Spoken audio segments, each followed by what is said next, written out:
Hi, my name is Bob. I checked tonight and I find that this is my 7th anniversary of coming here.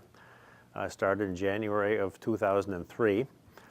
And I only knew about the place because I saw an ad or it wasn't an ad, it was an article on Josh Golder in the Boston Globe, I believe, or maybe it was the Newton Tab. But I read the article and I thought, now, gee, there's a way that perhaps I could make myself get into a routine where I can do this for 30 minutes a week. And, it can be fairly intense, but, I had done weightlifting in my past. I had done it in high school. I had done it even a little bit in grade school. I had done it a little bit in college, but never anything really, really serious. But, I was athletic and involved in sports to varying degrees. We now ski later in life. And I figured if I could just do something to keep the muscle tone that I had managed to get and more or less preserve over the years, that would be a good thing. Well, so I started. And the proof is in the pudding. You never know if you're going to keep going on these routines. But I just kept coming back. And of course, Josh handed over the reins to Anne Marie. And so I've been coming here just basically weekly. And what I've basically gotten out of it is the fact that I can maintain the musculature and the strength. I'm approaching my 70th birthday at this point. And I still, I feel like a much younger man in many ways. Not every way, but in many ways. And which means that I'll go out and climb up on the roof if I have to do something, or I'll go shovel the driveway or the walk. And I want to be able to do things like that. I can lift packages, I can ski.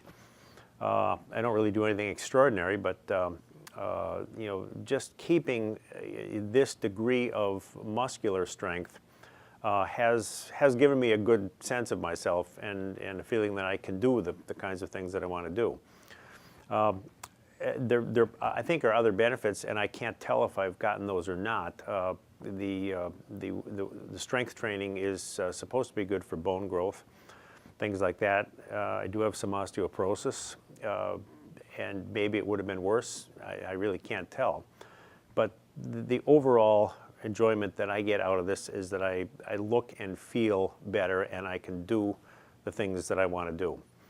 And, if I had a bigger routine to do, first of all, if I were to do it on my own, I'm not sure I would actually continue doing it. It's very easy to find excuses. And in here you go through ups and downs too. There are periods where it's a real drag. You come in and you just don't feel like you want to go through it. And somehow I've been able to keep doing it, probably because I'm paying for it and somebody's there and, to make me do it. And I feel like I need to appear to do that. Other times you feel better about it, and the routines don't seem quite so strenuous, and you always feel good when you're done. So there's always that incentive to keep you going.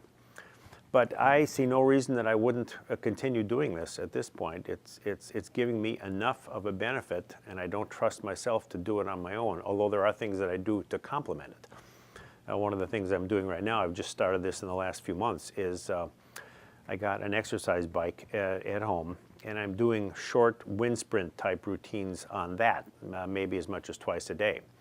And that'll be a 30-second burst of moderate pace, and then a 30-second burst of a faster pace. And I alternate back for 5, 6, 7, 8 minutes, and I'll try and do that twice a day.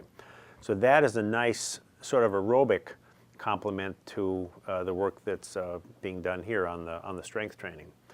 But the routines have been good. I've never really hurt myself in here. Anne Marie and as Josh did also keep really well focused on the fact that your posture is good, you're not jerking, and especially that you continue to breathe. Very important things. So I think that kind of guidance is very effective in helping you get through and keep on with the program.